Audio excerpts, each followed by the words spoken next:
And here we are. Welcome back to the Redshirt Sophomore. We never sit out. We're your hosts, MDNC. Today, we're talking week 11. We're talking week 11 recap. Yep, that's it. The first week after the college football playoffs come out, we got only 3 weeks of football left. College football playoff pictures are looking weird. Okay, all of a sudden, conference standings are being shaken up out of the wazoo, literally in every conference you look, right? Besides, like, probably the Big Ten is really the only spot where you're like, okay, that is It'll like a work top itself two. out. It'll work itself out, but everything else, every other conference is completely up for grabs, which is why we're here today to talk about all that. We got a recap on the games that we previewed. We're going to recap our dirty dogs, our 10-point underdogs, where, what do we say? We find one on average every single week, and we hit another one. Just like that. Just like if you think your team is invincible, okay, and then the opponent that they're playing goes on the dirty dogs list for the Redshirt Sophomore, you should be shaking in your boots is really what you should be doing. And then we're also going to talk about our best bets recap, which we had a good bounce back week for us. That included some bad beats, which we'll get into that later. But yeah, thanks for hanging out. Make sure if you like the content, like the video. It's that easy. And as well, hit that subscribe button. We like you guys joining in and keeping this train moving as we're continuing to grow and continuing to move into the latter part of the season, which, believe it or not, I think our bowl season coverage, I think is better than you're going to see just about everywhere else. So make sure you're staying in tune and locked in for that when that starts rolling around. I don't know, 4 or 5 weeks from now. It's crazy to think about. We're that close to it, but here we are. Yeah, I mean, can't wait. What a weekend it was. Obviously, not the crazy marquee games everywhere and every window, but a lot of stuff happened. We saw a couple top five teams go down. Like you said, the conference races are really heating up. I thought it was awesome. I really enjoyed the weekend. Started all the way back on Tuesday because we got action. Obviously, we talked about, one of the big games there in the MAC, which we will recap. But yeah, I mean, like you said, it's getting awesome here. November it's really exciting. I can't believe we only have 3 more weeks left of college football regular season, and then, like you said, we're into the postseason. So holy cow! So we'll just get into the recap of some games right away. We'll just go through games that we didn't necessarily preview or aren't on our dirty dogs or best bets, and we'll just talk about them a little bit. First one I want to talk about. I got destroyed in the comment section for being a little bit skeptical of Iowa State's run defense. Lo and behold, the last 3 weeks since that video and since the shredding, we know that their linebackers are young and inexperienced and that they were playing well at the time, but another 237 yards on the ground that you gave up.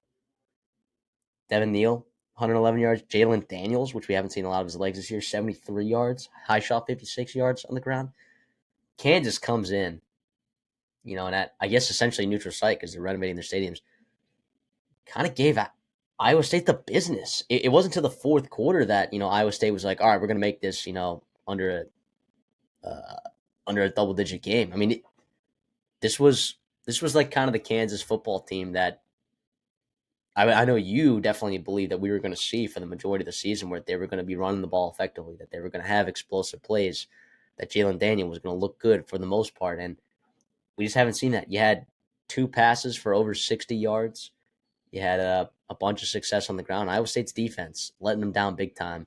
And now with 2 Big 12 losses, Iowa State no longer controls their own destiny in the Big 12, I believe. They're going to need some help. I think Colorado right now, as it stands, them and BYU obviously control their destiny. BYU has a little margin for error because, they have only the 0 losses there. So Colorado and them only ones with less than 2 losses. I think Kansas, this is more about Kansas in terms of, what we're seeing the past couple weeks here. I think when I looked at their schedule, I took them as a take it a long shot to win the Big 12. That was part of my best bets earlier in the season for our futures episode. But man, oh man, their schedule was really tough out of the gate. I think we took lightly, like Illinois on the road. UNLV might be in the college football playoff conversation at West Virginia, who's at probably going to a bowl game. TCU is going to a bowl game. Arizona State's 7-2 right now on the road there. And then you followed up with a really good win against Houston, a tough, close loss to your rival Kansas State, and then obviously dismantling of Iowa State on the ground. This team is really dangerous. And if you're BYU right now, I know it's at home, right? I know they love it up there in Provo, but they are, to me, Kansas. Not that they're going to play spoiler necessarily, but they have BYU and Colorado on their schedule in the next couple of weeks. both the teams at the top of the conference, like I said, they could really give them a ton of problems. And obviously for Iowa State, just a tough finish to the season. You hate to see that. You really do. But, it is what it is sometimes. And obviously they have overachieved. They have done and accomplished a lot of things this season. There's still a lot to play for. And they should be very happy with the outcome of the season, regardless of what happens, the rest of the way in the Big 12. I guess I'll start us off. I'll go back to Friday night over there in California. Iowa on the road at UCLA. UCLA gets another win. They have been playing really, really good football recently. Yeah. Actually, for a while now, and it's starting to pull into wins. My under 4.5 looks not great right now after 3 straight wins, 2 of them Dead. on the road. Me too. I rode that with you. So for 4.5, and then you saw Fresno State still on the way out. So it's not ideal, but I mean they are looking pretty damn good. And I think again, we talked about this with Kansas. This is another team that maybe we wrote them off a little bit too early because of their schedule. Indiana all of a sudden looks like a quality loss, and they're blowing out everybody, right? At LSU, again, pretty quality football team, very talented. Oregon and Penn State, 2 teams at the top of the Big Ten. And then Minnesota, right, who's all of a sudden going to bowl game and was playing really good football at the time. So I don't know. I think this usually hats off to Deshaun Foster, hats off to those guys fighting and going through everything they went through in the offseason. And they have a real chance to make a bowl game. They got to beat basically either Washington or USC, so they don't have to leave the Pacific time zone anymore. So credit to them for making it through the travel schedule and getting a big win against a physical football team in Iowa, stopping the run very, very well. And it doesn't matter right now who Iowa's throwing out a quarterback. It's not working for anybody right now. Yeah, it's tough. It's tough. And what's kind of I'm not gonna say it's embarrassing because it's just like not what we're used to seeing Iowa do. Like the elite defense that I thought was going to be there, right? It just hasn't really been there this season. And when you have a monster of a weapon like Caleb Johnson, you thought, wow, the marriage between that is going to be incredible. And for us looking at preseason, we didn't think Caleb Johnson was going to be the monster that he is, right? But he's so good. And you would think that, hey, with an elite defense and a running back that is probably, top 3, top 2 in the country running backs right now, is Mekhi Hughes on that list? We can maybe talk about that later. But yeah, I just thought it was going to be a nice, perfect marriage once they had those first couple games in the season, that the Iowa State game was maybe just like a little blip, and Iowa State started to turn out to be a pretty decent team. But man, that is maybe it'll turn out not to be a terrible loss, but I think Iowa fans are really disappointed in this team this year. Absolutely. I'm going to head over to the Mountain West. I'm going to talk about New Mexico. New Mexico. Our guy over there, Bronco Mendenhall, has that team looking pretty decent right now. They're 4-6 right now, so they have to win their last 2 games to make a bowl game, and they do play Washington State in there. You start to look as a New Mexico fan, you're like, man, making a bowl game would be damn impressive with this team. In year 1, for sure. In year 1, given that how many pieces that you lost to the transfer portal, particularly on that offensive line and at your running back position, Bronco Mendenhall's got this team looking pretty decent, defeating a San Diego State team. They play Hawaii in 2 weeks, which I think that they can definitely win that game. Washington State one's a bit of a tougher ass, but then you look back and you're like, man, if week 1, I know like new teams and new coaches, week 0, if they had beaten that Montana State team and you saw them go bowling, that would be quite an accomplishment. Like that would be pretty insane. And then you could see it, and we talked about it. We're like, what was one of the best coaching hires this offseason? And we talked about it. We're like, on this show, we said Bronco Mendenhall at New Mexico is a perfect fit. A perfect fit. In year 1, I think it's already starting to pay dividends. So I'm excited to see what that program does in a new look Mountain West in the future. Where do they stand? When all of a sudden there's a bit of more of a power grab for spots in that Mountain West. Yeah, absolutely. I think you're absolutely right there. Obviously, New Mexico gets a big win. Another first-year head coach on the other side of this matchup here for San Diego State. Obviously, not ideal. Daniel O'Neal, they've kind of struggled as of lately. They're also a work in progress too. I think it's going to get there eventually. There's funding there. There's resources in the Mountain West to compete, but a bowl game probably not likely with UNLV still on your schedule on the road there. this week. So we'll see what happens with that. But yeah, like you said, glad you brought this one up on the Mountain West. They've been playing good football. They've been playing teams close, and obviously Washington State at home for them. First of all, awesome opportunity for them to play in a spot like that. But also, it's no gimme win for Washington State, especially with the talent there is offensively for New Mexico. I'm going to go the other side of the country here. The ACC and Pitt continues to slide. We are seeing Eli Holstein kind of come down and regress to the mean, closer to the quarterback we thought we were going to see this year for Pittsburgh. It really stinks, and Narduzzi still deserves a ton of credit. They are at 7 wins here, and we talked about their schedule, maybe being more conducive to the front half of that schedule, and you get into SMUs, the Clemsons, Louisville's on the back half here. But Virginia was a game, obviously, this big for Virginia, man. They are 1 win away from a bowl game. Dare I say, Tony Elliott's trying to save his job here. Obviously, it's not going to be easy, right? With Notre Dame on the road, with SMU, with Virginia Tech on the road, but they are 1 win away. It's just 60 minutes for them to get a big win here, and they've got a couple of them, right? We saw the Wake Forest earlier come back from behind. We saw Boston College, and now Pittsburgh ranked win on the road. This is awesome. Building some momentum there. Calandria obviously, had his ups and downs, and he's getting there. It's still a young quarterback, even though he's got a lot of experience somewhat, but he's still going to get there. But you battled through the adversity. You came from behind in the second half, and you got a big win on the road. Get some stops when you needed them to, which was very awesome to see. Yeah, I'm pretty impressed with this Virginia football team. Yeah, absolutely. Do we want to talk about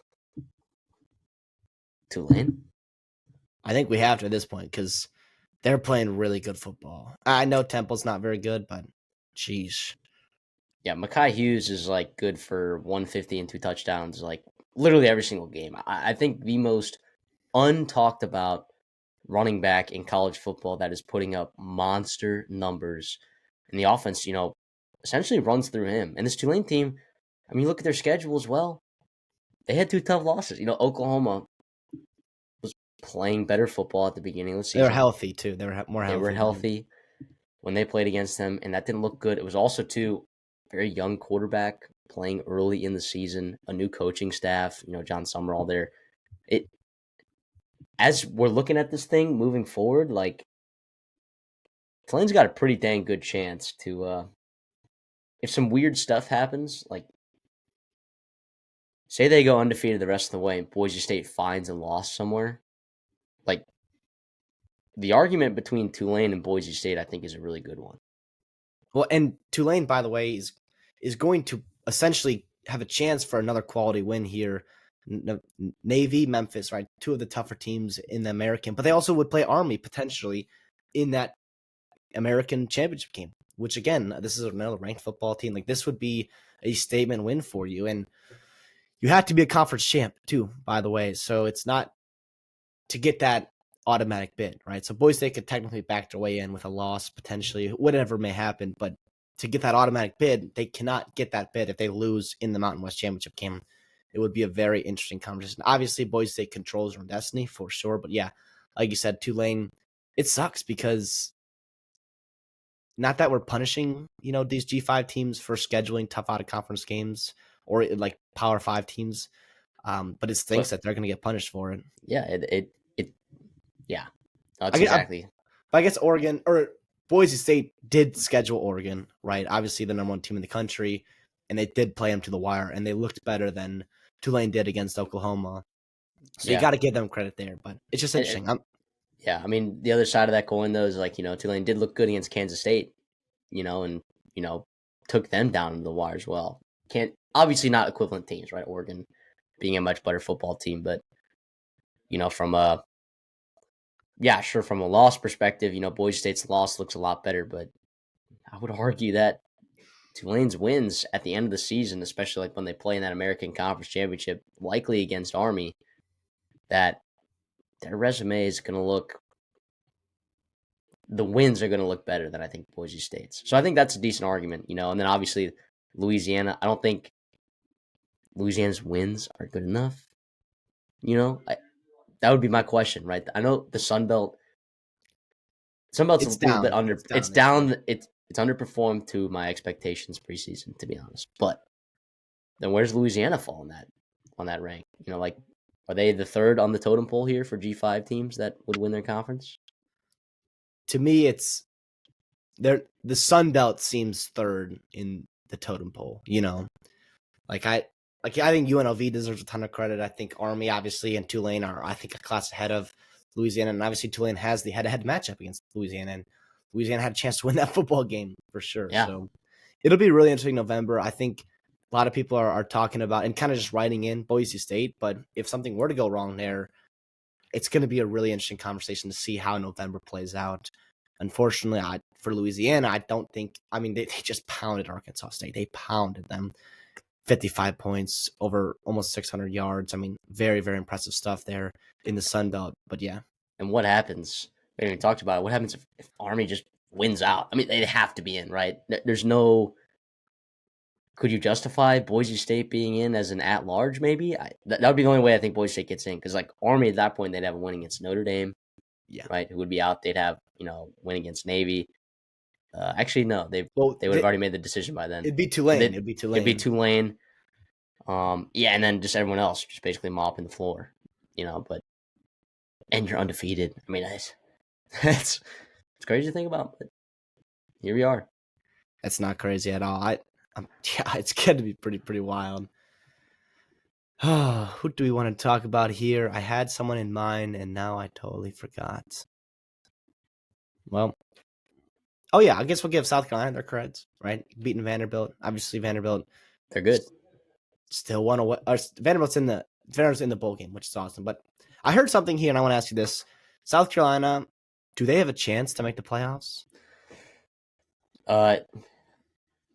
Like yes, but like it is pretty astronomically low. I like a lot of whack stuff, and every time because Alabama holds that head to head, in the SEC, like and Ole Miss, like they're not. I don't think they can make the conference championship still, but to make the playoffs at 9-3, like that'd be asking a lot, and I think you would have to pummel all of your opponents the rest of the way, which does include Clemson.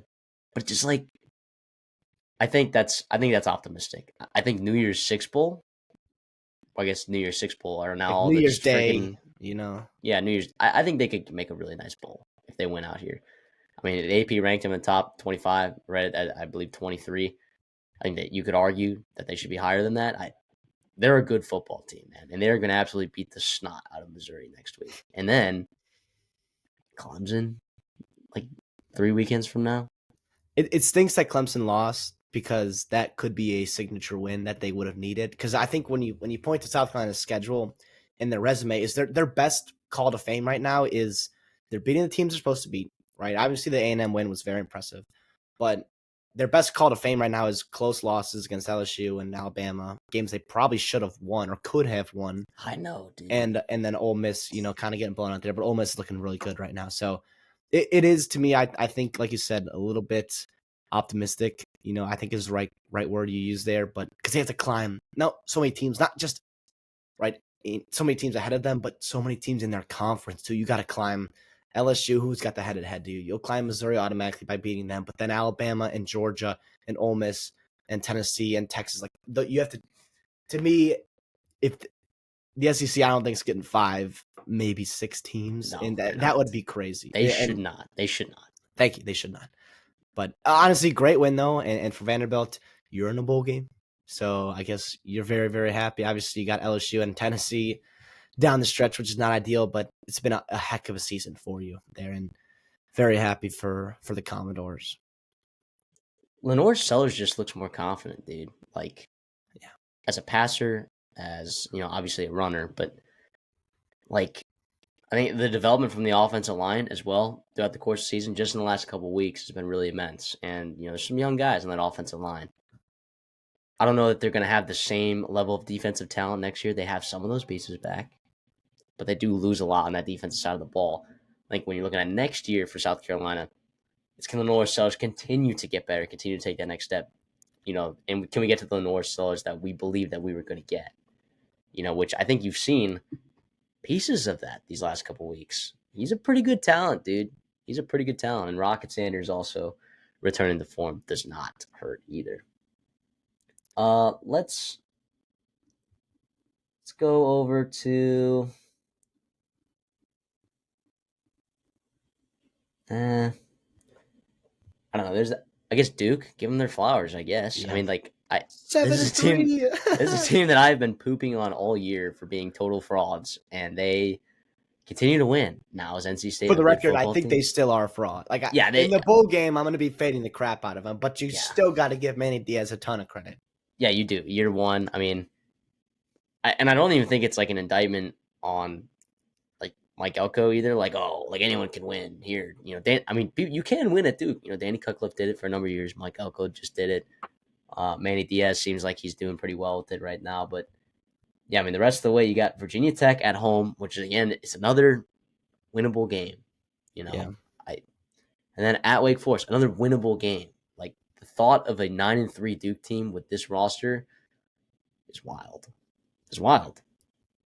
And they're on But bye next week, too. So you get a bye, and then you get to finish those two out, which is just crazy. To me, them and Arizona State are two teams that have 7 wins right now, and nobody's talking about them because of the other storylines in their conferences. But those two young coaches, or I guess young in their tenure, right? As Kenny Dilling's a very young coach, but Manny Diaz has been around for a while, but he's in his first year. You got to give them a ton of credit, an absolute just a ton of credit. Because Duke right now, I guess you could argue the Florida State game. I mean, Florida State's a terrible football team, but Florida State probably should have won that game. But to me, Duke is finding ways to win games against teams that they probably should beat, which is awesome. And with to play that style of football and to play like with the margin so small, to do it week in and week out is really hard and impressive. And I think fans should be very opportunistic or very excited about the future of this program in the ACC because obviously maybe don't have the resources of Clemson and Miami and even like SMU, but by golly, man,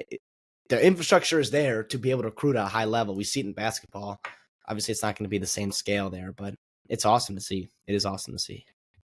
North Carolina, UConn, Northwestern, Florida State were all losable one possession games. Yeah, credit. I mean, that's the difference between going to a bowl game and not, right? I mean, if you lose all of those games, you're Not sitting at winnable. 3-7 instead of 7-3. Like, and those were all legitimate possibilities. So yeah, credit to Manny Diaz and that coaching staff for getting those boys right. And Malik Murphy, I think has been a part of that as well. He has not played terrible football either. I think he's progressed too as the season's gone on. I'm going to stay on the East Coast here, but I'm going to go in the Big Ten here. My Minnesota Gophers went on the road to play Minnesota East, also known as Rutgers. And my golly, did they make Ethan Kalikmanis look like a good football player in that first half? It was tough, really tough to watch. Obviously, a lot of momentum was building up on Minnesota's side, for the past couple weeks here, but you couldn't run the football. And Darius Taylor, we talked about it after the Illinois game. He was ran into the ground. And we saw it last year, too, when he got a ton of carries. He faded. And it's just the reality of what happens when you give your guy the rock a ton of times and you put all this burden on his shoulder after – a 3-game stretch right there of pretty serious dose of the Darius Taylor, and he just didn't look effective all game. He looked hurt. Credit Rutgers front seven and their defense for coming up with a scheme to stop that and put the shoulders on Max Brosmer and really that offensive line. I thought Brosmer played well at times, but you saw when he didn't have time, he just didn't have a chance, and he's not the athlete to be able to make plays like that. A lot of their schemes need time to develop down the football field, and they came back, they fought hard in that fourth quarter, but right, you saw a couple times where it was like the penalty, the holding on Phil Daniels, and then the fumble, and then the safety. It was just bang, bang, bang. It was not good. It was not good for Minnesota there. It kind of fell apart quickly. They battled back, so you got to give them credit for that. But good for Rutgers, man. They're, again, another team was on a skid, a real skid, and now they have a real chance to make a bowl game, too, with Maryland, Michigan State, and Illinois still on their schedule. I took their over this season, and I was very disappointed in the UCLA loss. Even the Nebraska one I thought was winnable as well. But they battled back here, and I gave them a ton of credit off the bye. They came out with an identity without Kyle Monangai. And those Yeah. receivers in that first half played really well. Second half was awful offensively. It was awful. But the first half, they played really, really well. So what'd you get there over at 6.5? I got to double check.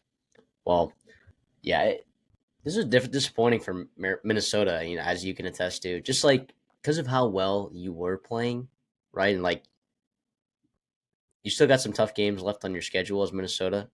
And honestly, like making a bowl game, right, is kind of pretty much all you were asking for this season. Feels like Minnesota's actually overachieved, right? So I can understand as a Minnesota fan, your expectations maybe get recalibrated a little bit Yeah. when you go on that winning streak and you're playing really good football. Max Brosmer looks awesome.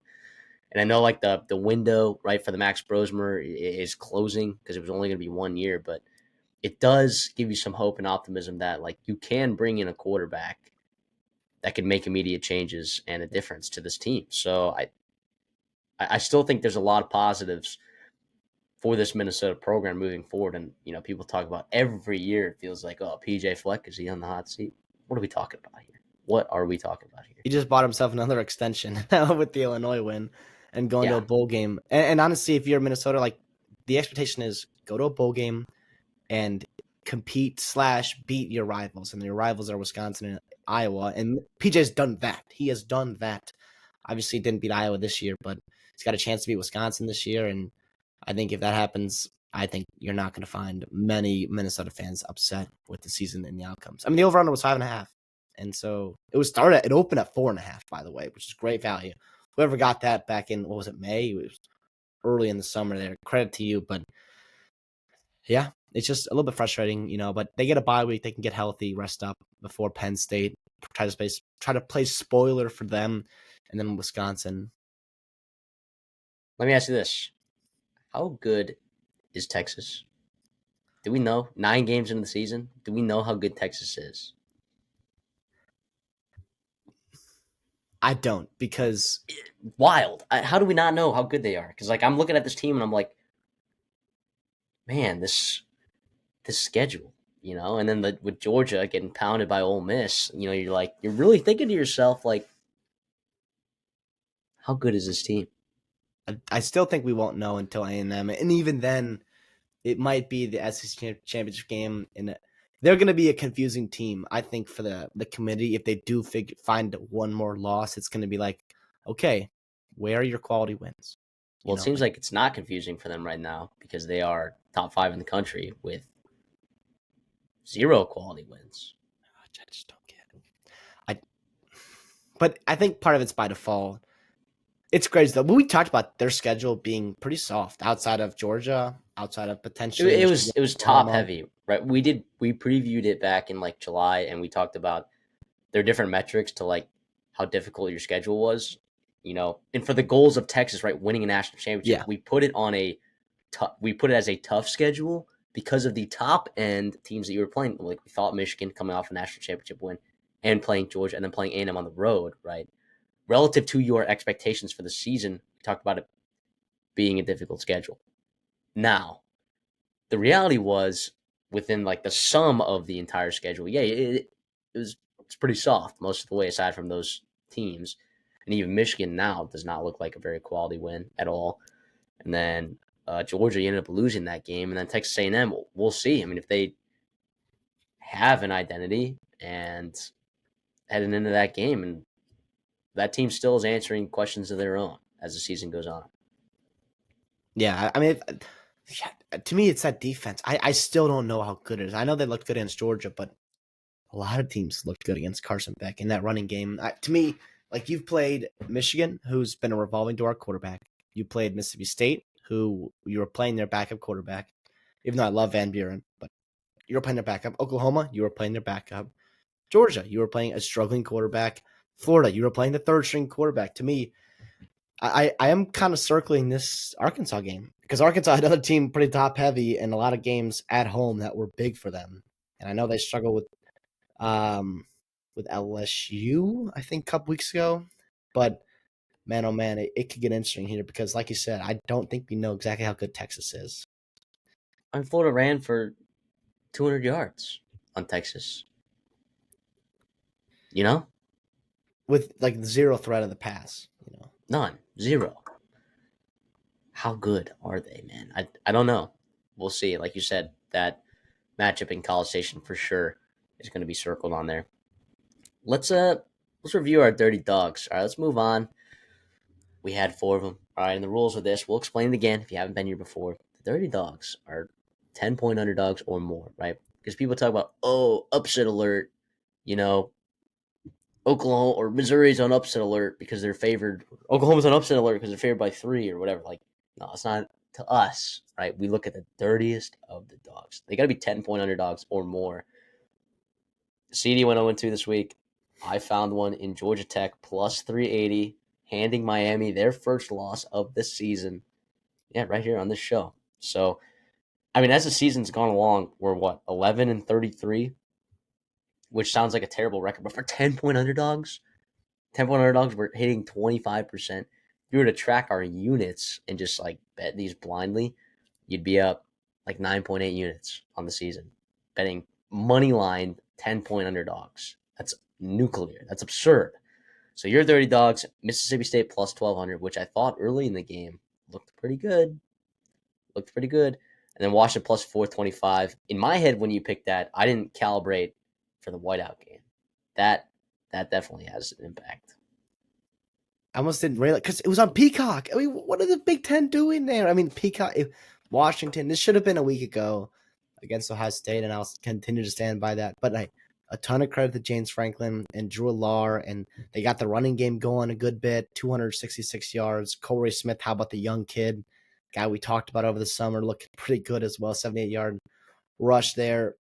Yeah, I mean, got to give them a ton of credit. Washington could not get anything going either way, and I think they had an early pick, which obviously led to the it missed field goal, this opportunity, then the interception, and then it was just a landslide, and then it was just bad. But listen, ton of credit for Penn State. Obviously, whiteout's not ideal, but like you said, with Tennessee and Mississippi State, that one was going to be smelly. That one's going to be really, really smelly. And listen, I took Mississippi State at plus 24, so that felt nice there. But if you told me that Booth was going to have over 120 yards, if you told me that Nico was, yeah, he had the long touchdown and a couple big plays, but he got hurt, right? And I was like, whoa, whoa, whoa. Not that I'm rooting for him because he's a fantastic player. He's super fun to watch, but some of the, variables that come into big upsets were kind of taking place there.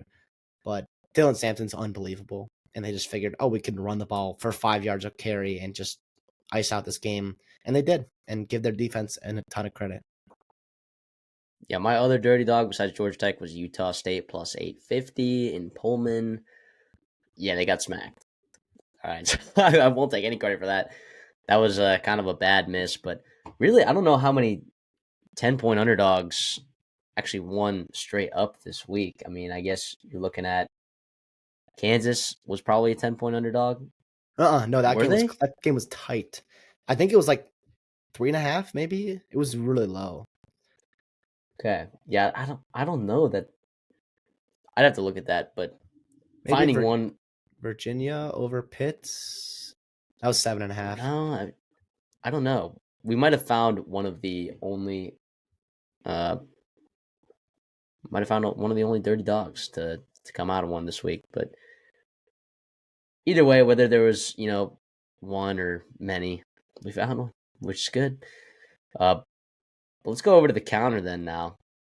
I see he's checking to see if there's 10-point underdogs that we're missing here.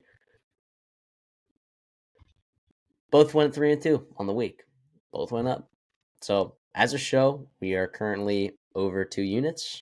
If you're just betting us straight up, I'm up 1.94 units with a record of 34-29. CD is up 0.39 units with a record of 29-26.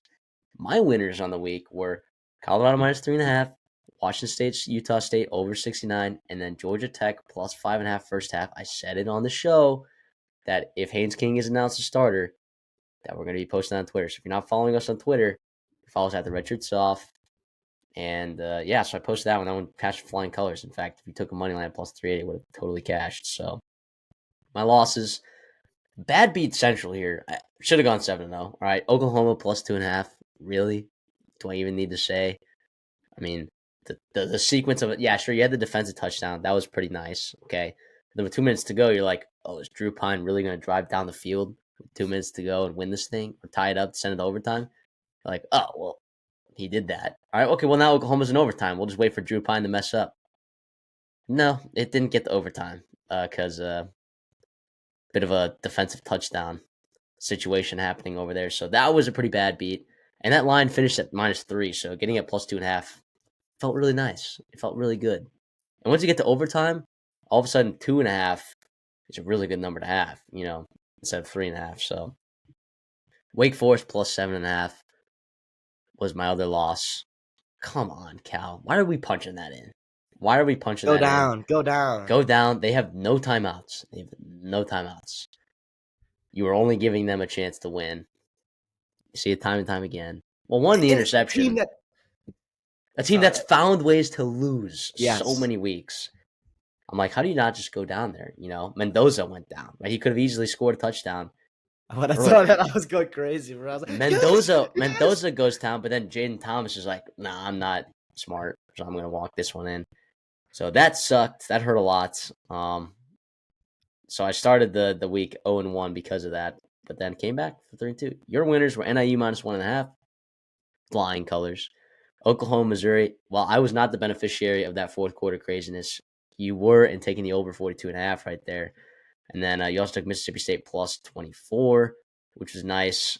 I know you talked about with me off air that some things happened that maybe some variability was in favor of you right there, but I still think that was a solid bet hitting that one. And then your losers, LSU +3, that hurt a lot. They got smacked, and then UNLV -13. So what do you feel like you missed, or what do you Well, regret? obviously, we'll talk more about Bama and LSU when we do our recap of that.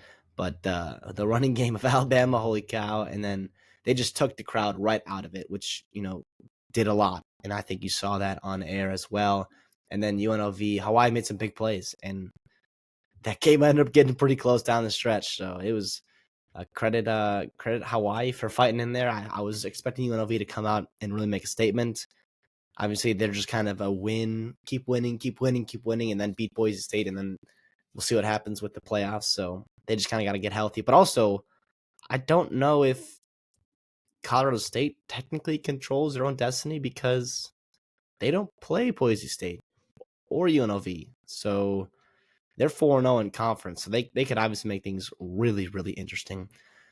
Yeah, kind of tough here. Glad I got the over on the Missouri game. I did not think that'd be the way I did it, but I'm happy to take one. And NIU back early in the week. It's good to start early, 1-0 midweek, which is big. And also, I did want to say about our Dirty Dogs. The closest one to a 10-point spread was Fresno was favored by 9.5. It closed at 9.5, and Air Force won that game. So we found the only dirty dog of the week. I'm pretty sure. Yes. Fantastic. Well, I guess it could have depended where you got that line. I mean, we recorded that on Tuesday? So, I mean, it might have been the only dirty dog at the time, but because some weeks there aren't even. It happens maybe once a season where no 10-point underdogs even win, so we don't even have a chance, right? Yeah. But so the fact that there was only one and we found it was pretty smelly. Pretty smelly. We talked about Georgia Tech and their schedule and the opportunities to Giant Slayer. They were going to have opportunities to take someone down. We thought they did it early in the season against Florida State. That ended up to kind of derail that entire season. But obviously with Notre Dame, Louisville, even Miami, Georgia on their schedule, they got one, man, and it was awesome. Happy for that program. It was. Well, let's get into these games that we previewed before. We'll excuse me. We previewed Northern Illinois, Western Michigan because of the implications of Western Michigan being undefeated in the MAC. And I think we both agreed that, NIU might be just a lot more talented than Western Michigan. So we both took NIU and it smacked. And you put them in your best bets as well, -1.5. And they absolutely dominated. That all their points were scored in the second and third quarter right there. But then once they got up, it seemed like pretty insurmountable for Western Michigan. Yeah, obviously, Telly Johnson came in and did great work there on the ground. We talked about them and their turnover variability. If they can play clean, efficient football, especially Ethan Hampton, I felt really good about this one, and it absolutely played out that way. He was 13 of 16, 156 yards, 2 touchdowns, and the most important stat, 0 interceptions. They let their ground game take over, 255 yards. And yes, Western Michigan had 200 yards of their own, but a lot of it came on that 66-yard touchdown in the first quarter. After that, it was pretty hit and miss. Hayden Wolf was not super efficient, just about 50%, and also the 2 interceptions there. You win the turnover battle on the road, and you're more talented in the MAC. You got to feel pretty good about that. So credit Thomas Hammond, credit Northern Illinois in that roster there. And they moved to 5-4, man. And they moved to 5-4. Obviously, sucks for Western Michigan, but I still believe, can kind of make the MAC championship. They get Bowling Green next week on the road. I guess really tomorrow, but when we're recording this, is Tuesday night game. But they're still 4-1. It's a cluster up at the top there. It's Miami, Ohio, Ohio University, Bowling Green, and Western Michigan, all 4-1. And it'll be a very fun finish there, like it always is in November for the MAC. No surprises there. But yeah, credit Northern Illinois. We talked about Western Michigan. Maybe not that they were frauds, but I think their schedule kind of conduced them to being at the top of the MAC. And it turned out we were pretty spot on this one. The next one we're going to talk about, we're going to go to West Virginia at Cincinnati. And when we were previewing this game, we faded each other, right? I took West Virginia. You took Cincinnati. Right, very different reasons, right? I trusted the ground game for West Virginia against like what's been pretty leaky run defense for Cincinnati, and you were kind of trusting, Brennan Sorsby, to be able to overcome that secondary for West Virginia, which has been very leaky itself. So it's kind of a battle of play styles right there. What was going to break? West Virginia comes out on top on this one. So, what are your thoughts on this game? I mean, just brutal here. I mean, you have almost 200 more yards at home. You have Yeah, almost 10 minutes more time possession, 15 more first downs than your opponent that you are maybe more talented than, probably more talented than, and you lose by 7 because of the turnovers. West Virginia had 17 points off those turnovers. Yeah, that was killer. I mean, you were driving to go up 14-0, 4th-1 in the red zone for West Virginia, and obviously the pick six there was brutal. I mean, they And then you turn love around and turning the fumble. ball over inside the 5 yard line. Cincinnati loves doing that. Just brutal. And then obviously when you're trying to drive down and take the lead here, and then all of a sudden scoop and score there for West Virginia, not ideal. Not ideal stuff. But you know what? Cincinnati still has a chance to make a bowl game. West Virginia needed that to keep their bowl game hopes, pretty realistic for them. Very realistic, actually.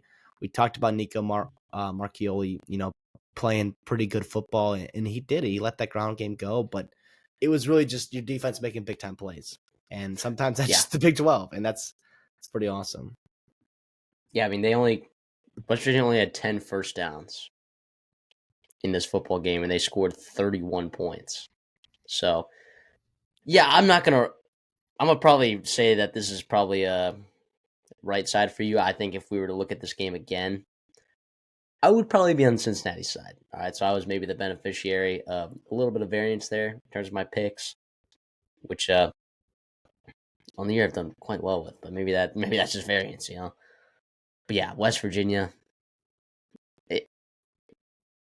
good. I guess good way to find a win, right? I mean, Yeah. you still have to say that, like good work, And when you're looking at the rest of the schedule, a Baylor team that you can beat at home, although Baylor's been playing a lot better football the second half of the season. UCF team, which you can definitely beat at home, and going on the road against Texas Tech, like all winnable, all losable. I would think that West Virginia finds one in that crowd pit right there, and their over win total was 6.5, right? So I think expectations for West Virginia fans were pretty high because you were kind of gambling on the jump that Garrett Green was hopefully going to make, which never happened, and you were the offensive line returning, and that defensive front, kind of looking pretty solid. Maybe a better set of receivers than you've seen the last couple of years. But yeah, I mean, things didn't work out your way, and also it was a tough schedule, right? I mean, come on, I mean, Kansas State, Iowa State, Pitt ended up being a really good football team. Penn State, I mean, turned out to be a pretty decently tough schedule, right? And we knew that it was going to be a tough schedule, right? And I was pretty high on West Virginia coming into the season, but I think you're about meeting expectations of like what you generally see. I was maybe a little bit higher on West Virginia than probably what we're seeing, but it is what it is. Yeah, I'd love to hear the thoughts from our West Virginia fans, from our Cincinnati fans about their coaching staffs this season and the expectations you've seen from them. I've seen a lot of Neil Brown slander from the Mountaineer fan base, so I am curious to see if this win the past couple of days, right? You had the Arizona win, you had the Cincinnati win, and see if that changes things. If you are going to a bowl game, is that kind of where you feel you're going to be? Now you're 4-2 in the Big 12 here, with chance to improve that, by the way. And I think if you're above 500 on most years, and when every couple of years you can have a pop season, I think that's about as good as you can ask for in the Big 12. But that's just me. Alrighty, let's move on to Georgia Tech in Miami. I mean, Haynes King gets the start. But it wasn't just Haynes King at quarterback. Aaron Philo getting mixed in there. Buster Faulkner. Now, Miami's defense, we talked about in this preview, not being really great. Like, there have been a lot of instances where they've given up explosive plays and they've been susceptible to give. And honestly, it's been Cam Ward in this offense. It's kept them in games and kept them winning in the fourth quarter of games. But man, we talked about this coaching staff for Georgia Tech is, if not one of the best coaching staffs in the ACC, maybe the country at the coordinator level. Buster Faulkner, absolute master class. Tyler Santucci, late in the game, finding ways to get stops and get off the field. Just masterclass. And Jamal Haynes going down early, right? Your running back, the guy that's kind of the offense has been centered around for a majority of the season, who's had so much success. He goes down early. It doesn't matter. And he had that big touchdown run and then goes down. You don't have him for the rest of the game. You don't have him for 3 quarters, and you still find a way to win this game. Yeah, just Georgia Tech, man. Brent Key is awesome, dude. Brent Key is awesome. This was the definition of a all hands on deck, type win for Georgia Tech. It was awesome. Haynes King was battling up. You could tell he was struggling out there. I mean, what they did offensively, what they did defensively in their game plan was incredible. You mentioned getting out the field in key spots here. I'm going to run a couple of big plays here, big moments for Miami. We talked about, what are the ways, what's the path for Georgia Tech victory? And I said in the preview, it was run the ball well, which you did, check. Control time possession, and make Cam Ward be perfect, and just hope he is not. He has been perfect all season long. He has been incredible. But a couple of key plays here, 3rd and 5 at the Georgia Tech 23 in that first quarter there, and you get a stop there. Cam Ward incomplete. That was big. 4th and 3 at the Georgia Tech 23, and you get a stop there. Just another stop right there. And then in that third quarter, 4th and 1 at the Georgia Tech 39, another stop. Cam Ward incomplete. Then you get into the fourth quarter, 4th and 16 on the Georgia Tech 22. Miami's down a couple scores here. They kind of have to go for it, and he's sacked. And then all of a sudden the fumble there at the end when you thought Miami was going to get the ball back and just be able to go down and score. And all of a sudden the strip sack there. Hell of a play by Georgia Tech. Hell of a win. And then you get the ice. You get the ice there with the big run, just a ballsy play there, the touch pass or whatever it was to Eric Singleton. And then he goes down. We talked about it earlier with Cal. He went down, a different ACC game, and that was big. And sometimes those are winning plays, and they did it all game. It was awesome. Georgia Tech is going bowling. They've got a chance to add to that total here with a bye week, and then North Carolina State, who is struggling. And by the way, Georgia too. I don't think Georgia's going to overlook Georgia Tech, but man, oh man, do they look vulnerable as well. So hats off this team. As for Miami, I do want to ask them going forward. Obviously, they are still very much in play for the ACC championship game, very much in play for the playoffs. But we've seen the writing on the wall in a couple weeks here, and we talked about Georgia Tech being a team that can take advantage of some of the concerns. And obviously, you felt pretty good. You put them on your Dirty Dogs. You put Georgia Tech to cover. You felt pretty good about all that. Does this change how you view Miami? Is this kind of just more validating? Is like, maybe they're not quite this elite football team that their record probably, showed us. But what's your thoughts here? I mean, I think we've seen it for a while now, and they've won games, and that's credit to them, credit to Cam Ward. They have a really talented team. I would rather see Clemson, to be honest, play in the college football playoffs. Miami, if you were to make me choose, right? I do think Miami and Clemson are both better than SMU, but I don't know. It'll be really interesting to see how that tiebreaker works out if Miami and Clemson win out, because SMU currently is undefeated in the ACC Yeah, still, and it's not like they play a super tough schedule the rest of the way. And so I don't know how those tiebreakers work out, but Clemson would have a win over Pitt, Virginia Tech. I mean, I don't know. I don't know what that all looks like, but the tiebreaker might be interesting. It might favor Clemson. I'm not sure. I haven't really looked into it.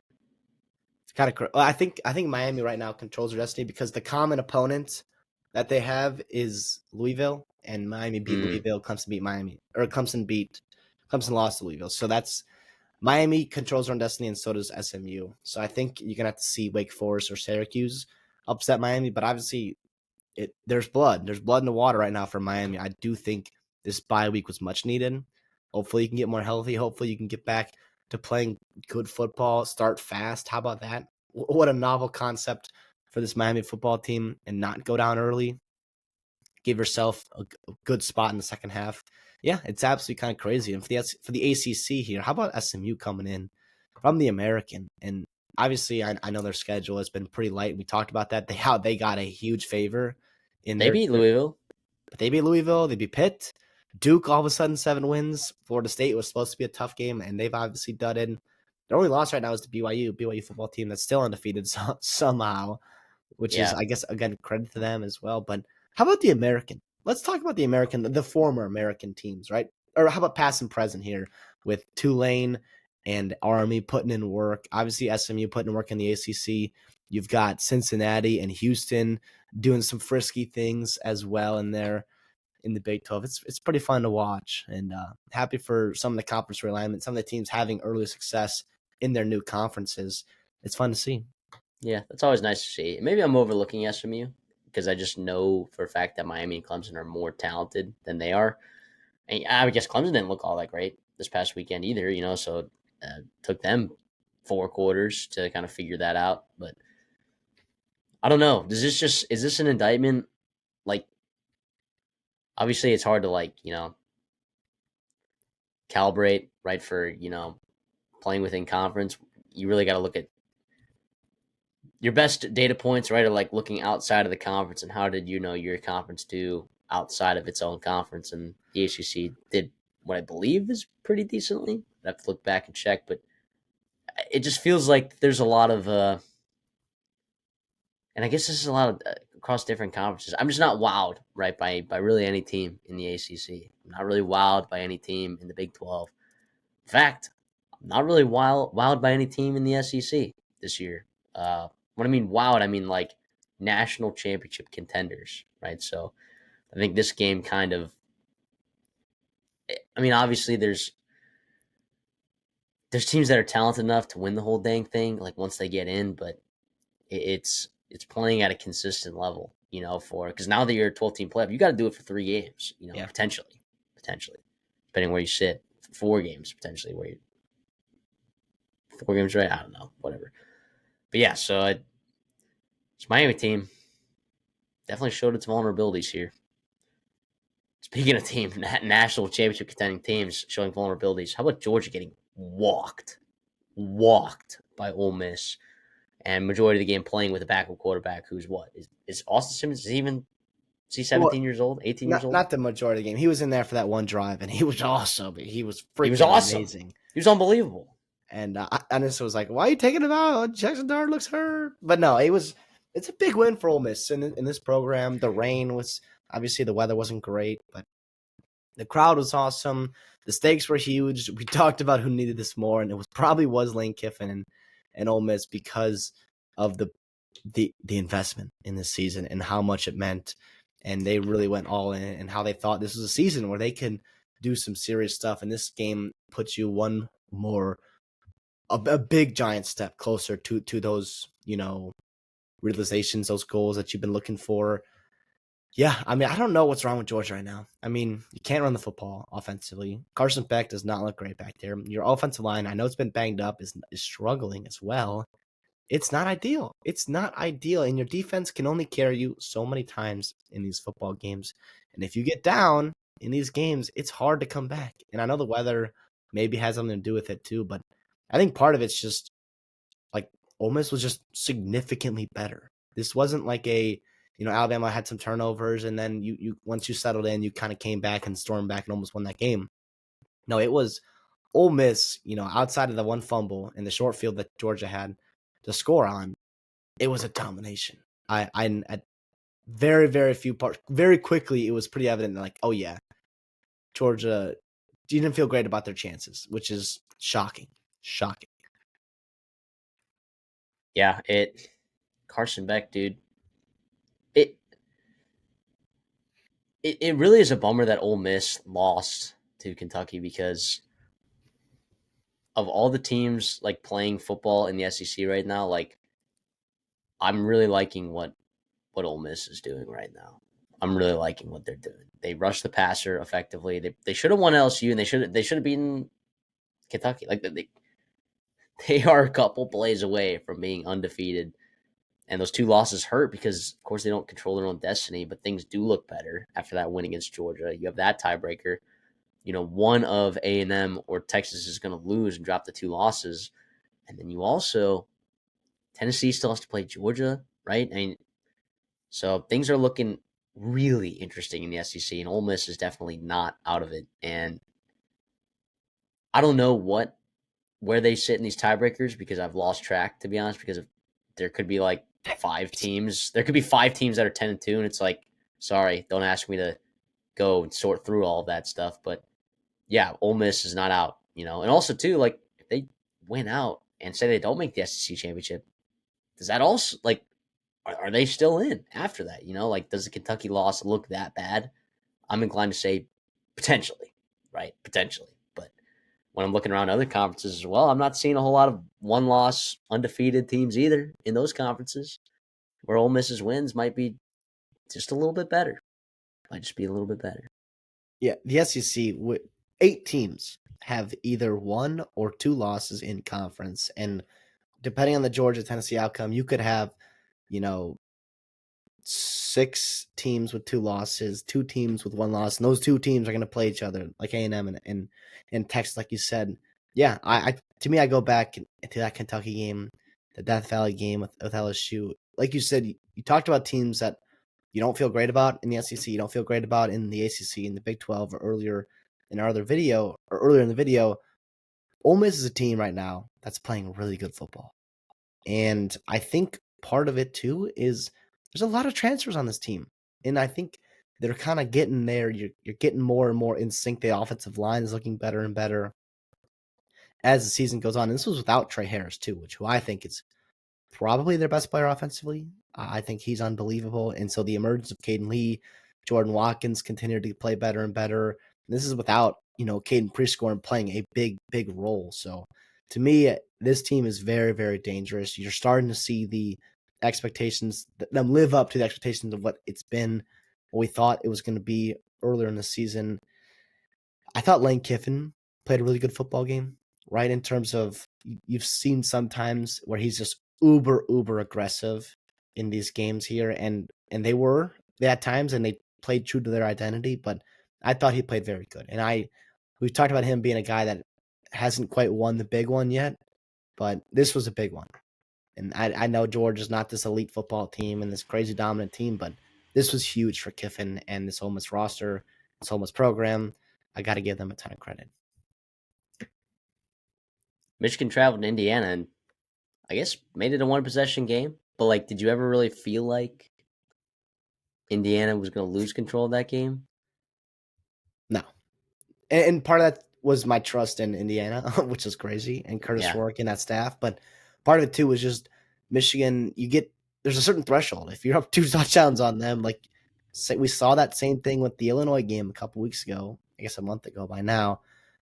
They just don't have the weapons and the ability to come back in that game. And Indiana did a great job in stopping the run, right, and controlling, the game and the momentum early on, and really be able to kind of flex their muscles and get a win. And that's all they needed to do today. I don't care the style points. I don't care what happened in this game. To me, I saw enough to be like, yeah, this is still the same Indiana team that's been pummeling a lot of other teams in the Big Ten. You get to a bye, we get healthy, and then you see what happens with Ohio State. I'm not worried. I mean, I know the score didn't look great. I know whatever, yada, yada. Rourke threw a pick. It wasn't super efficient. You ran the ball. for not very effectiveness. But this is also Michigan's front seven is really good, and that team is still very talented defensively. So yeah, I think Indiana. I give them credit for winning a football game. That's what I'll say. Yeah, I still think they have a chance to beat Ohio State, which I don't know if that's like it's not a bandwagony thing to say. It's my eyeballs are telling me that Indiana is a really good football team, and I know that the quality of opponent people want to say isn't necessarily there, but it's also how you win too, you know. And I know you talked about the style points not really mattering in this game, and I agree with that. This Michigan football team is probably a lot more quote unquote talented than Indiana in terms of like the construction of their roster. But Indiana, week after week, I mean, you pound Michigan State, you pound Washington, you pound Nebraska, you pound Northwestern, you pound Maryland, Charlotte, UCLA, like everyone. They've just pounded. Now you get to this point right here, and are people ready to jump off the boat just because they had, a 5-point win against a Michigan team that does have talent and is pretty physical? I don't think people should be jumping off the boat quite yet. I think if we're giving Texas all this credit for dominating Michigan, right, I think we should give Indiana some credit for beating Michigan, right? Michigan's still probably going to a bowl game.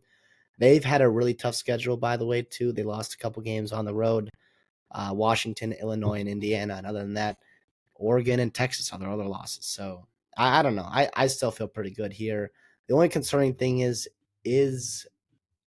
you didn't get any sacks against Indiana or against Michigan, and they had 4 against you. I know Michigan likes to get the ball out early. I know they did a couple things doing that, but in 32 attempts here, I know you obviously affected him enough to where he was a 50% completion guy, but to me, if you want to get to Will Howard, you want to stop Ohio State a couple weeks, that offensive line, you have to exploit it. You have to, which I think, use your advantage of your D line and your front seven and really affect Ohio State and their rhythm and timing. And they did it early for Michigan, obviously, but that's the one thing, if I do have to be honest, and like we are here, a little bit concerning, I guess I'll say. I I might disagree with you just a little bit.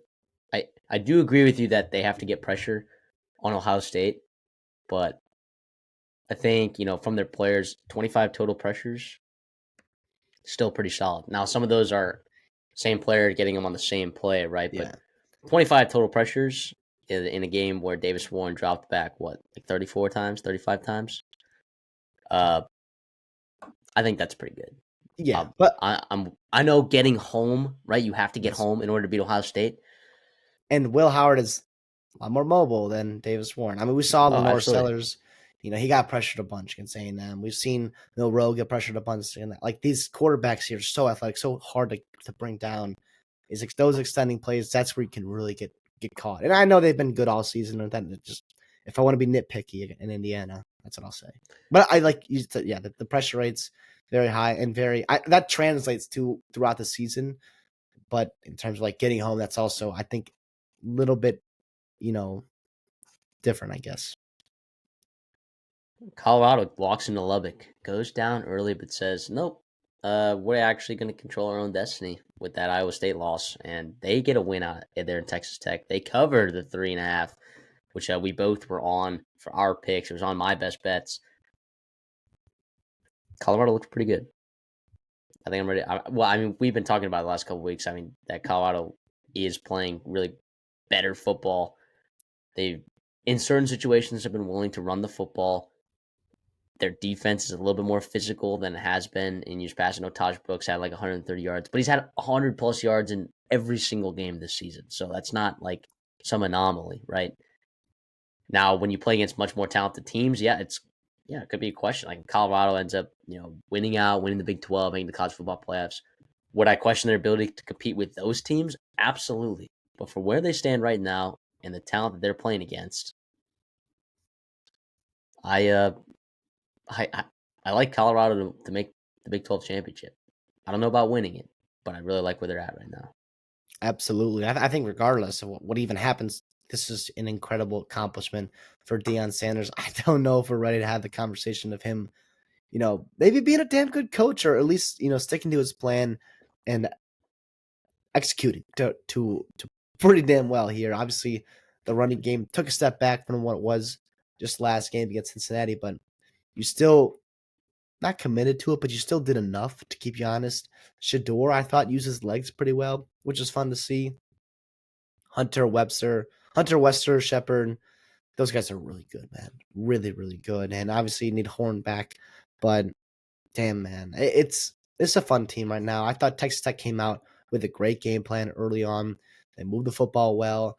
They kind of confused and had a couple 3-and-outs early on Shador, and then they settled in. I got to give Colorado credit, coaching wise, to make some good adjustments and get a big time road win in a spot where Texas Tech was playing really good football. We saw them take down a team at the top of the Big 12 a couple weeks ago in Iowa State. And man, oh man, this absolutely could have happened. It could have been a spot where you absolutely lost for Colorado, but you get a big win. And very, very exciting. Obviously, the outcome, 14 points. I know it was, pretty safe in that fourth quarter, but Texas Tech had the ball, right, with a chance to go down and score. I know it was going to be a pretty tough way, but regardless, a lot of credit to Colorado on the road. I think road wins the conference too. Very important to see. As for them, like you said, their schedule rest of the way, boy oh boy. Utah, who looks, is very beatable for sure. At Kansas, we talked about them being a team that could potentially give them problems. And then Oklahoma State, Utah, Oklahoma State, two of the teams that are more disappointing in the Big 12 here. And then Texas Tech finishes with Oklahoma State on the road after a bye week and West Virginia. So they could potentially add to their 6-win total already, which would be awesome for Joey McGuire and the Red Raiders and that staff there. But yeah, this is a big win for the Big 12. It's going to be fun to see, if BYU and Colorado slip, like what really happens down there with the Big 12 and all the tiebreakers and all the teams that are standing there at 4-2 right now. Yeah, Travis Hunter is the current betting odds favorite to win the Heisman. Do you agree with that or not? Because I'll say right now that I don't agree with it. I don't know what's the narrative about Chanty falling. I don't know what he's done to fall in Yeah, that I don't know spot. I either. think part of it is like Colorado is potentially in the playoff spot, but you know who also is and who's ranked higher than them is Boise State. Damn it! I mean, he's a monster, right? He Well, being Travis Hunter, like he's unbelievable, and what he's why? doing is incredible. But I Chanty's un- better. I understand that. If you're talking about Travis Hunter being in the Heisman, right, because of, Colorado winning football games, I'm going to tell you right now that they're not winning football games because of Travis Hunter. They're winning football games because of Shedeur Sanders Yeah. and the level that he is playing at. So if you're talking about Travis Hunter in that Heisman race, you can't do that without including also Shedeur Sanders as well. I don't know what Shedeur Sanders' odds are to win the Heisman, and I could check that right now, but to be plus 130 Travis Hunter, after, you had two kind of stinker games where it was very clear that Colorado didn't need you to win those football games. I know that the award is for the most outstanding player, right? And there's not a lot of things more outstanding than playing both ways the way that he does. Even though he's not like the best college football receiver, and he's not the best, he's a damn good one. He's a really good one, and he's also not the best, cornerback in college football. But that is pretty outstanding, right? But I just think what Genthy's doing is just stupid and mind-boggling, and they're so dependent on him. I know it's not the most valuable player, but most outstanding. I mean, when people are on Twitter threads, calculating out how many yards Ashton Genty needs to break Barry Sanders' record, like that's that's pretty outstanding. All right, to me at least. So, but I get it. I get the Travis Hunter. So you got Shedeur Sanders at plus 4,000, dude. He's at plus 4,000. Travis Hunter's at plus 130. That is ridiculous. Yeah, it's ridiculous. It is. Wait, Chanty's at what? Plus. No, Jetty's at plus 300, but Shedeur Sanders is at plus 4,000. Yeah, that's the thing is, unfortunately, they're probably going to split votes. And like you said, I'm in favor of Shedeur, but I'm also in favor of like a non-quarterback having a chance to win too. Like I remember that the whole Mac Jones, Devontae Smith debate there a couple years ago, and Smitty won it obviously, but But I he thought was that like was doing like he had punt returns. he was motioning. It was that whole. I mean, Sark probably deserved that Heisman. I mean, he was incredible, but yeah. It is fun. Regardless, though, I mean, if you've got a guy, and that's what separates to Colorado in the Big 12 is like they have the two most talented players or the two best players, I think, walking into every single game. And I think it's by a significant margin. right? And I know there's a lot of really good football players in the Big 12, and Taj Brooks a monster, Josh Kelly we love, and there's some pretty damn good players on the Texas Tech defense. But I mean, Shador, what he's playing at right now, the clip he's playing at, and Hunter, and I think it's awesome. I think it's pretty special for Colorado. But by the way, yeah, they're not a 2-man team though. Like you said, Shador is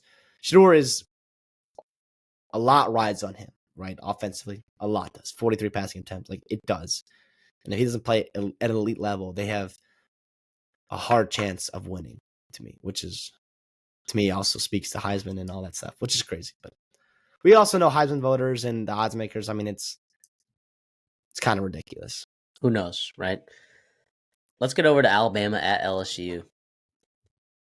I mean, what a stomping. Going into Death Valley. And Alabama just smothers Garrett Nussmeier. And Jalen Milroe runs for 190 yards. And what, 4 touchdowns? Is that the number? Whatever it was.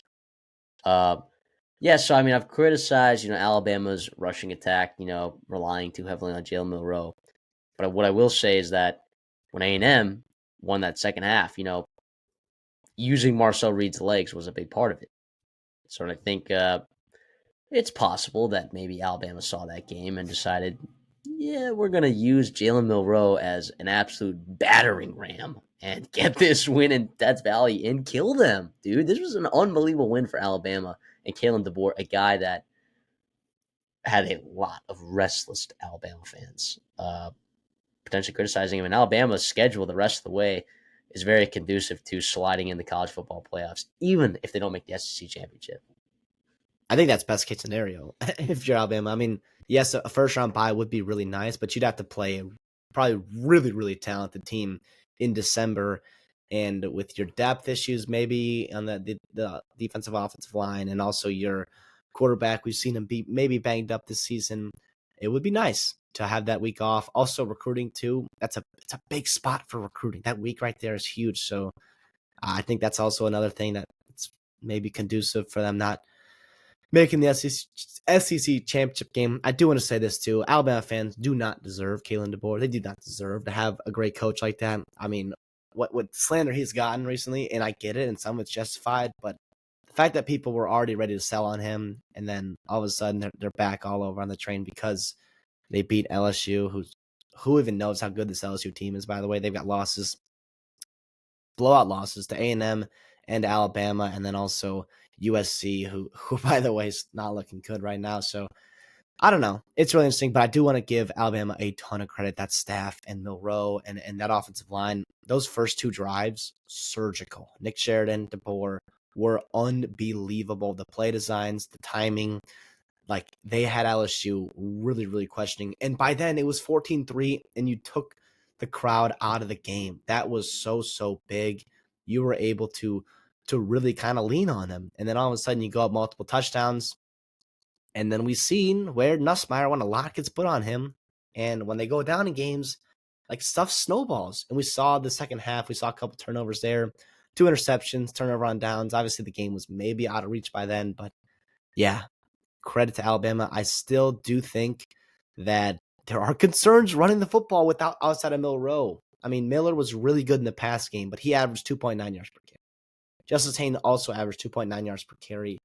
Still very concerning. And to consistently rely so much upon Jalen Milroe is a scary sight, because someone gets dinged up, if you get in 3rd and long, whatever it may be, it's just not a recipe, I don't think, for long-term success. And if you have to win 4 games to win the national title, that's pretty scary as well. But for me too, for LSU on the other side, why'd you go away from the run? I mean, you saw on that first 2 drives, right? He moved the ball well. So I don't know. I know you got down early, but it's tough, obviously. Very deflating for LSU. This is a game that I know they really wanted to win, and they would have put themselves back in the playoff conversation. But I think 9-3 for them. They finished it out, pretty good. Although, listen, if DJ Lagway plays for Florida, and you still got to beat Vanderbilt and Oklahoma there with Jackson Arnold. I know they didn't play great this week, but maybe they get some health back by then. It's still not guaranteed there. So definitely, I think frustrating for LSU fans, I think, to say the least. BYU heads into Utah. Looked like Utah just had this thing pretty locked up here. You know, it was looking really good for them. But what they have 0 second half points after going on a roll there in the second quarter, going up. What was it, 21-3? You're up 21-10 at halftime. Your offense found ways to score touchdowns. Your defense was playing well. Jake Retzlaff was looking not very efficient. BYU just claws back, man, and has Utah's athletic director coming out post game press conference slandering the Big 12 and the referee crew that was out there, despite getting outgained by almost 100 yards. And what, did they lose the turnover battle as well? 3 turnovers to 0 for BYU.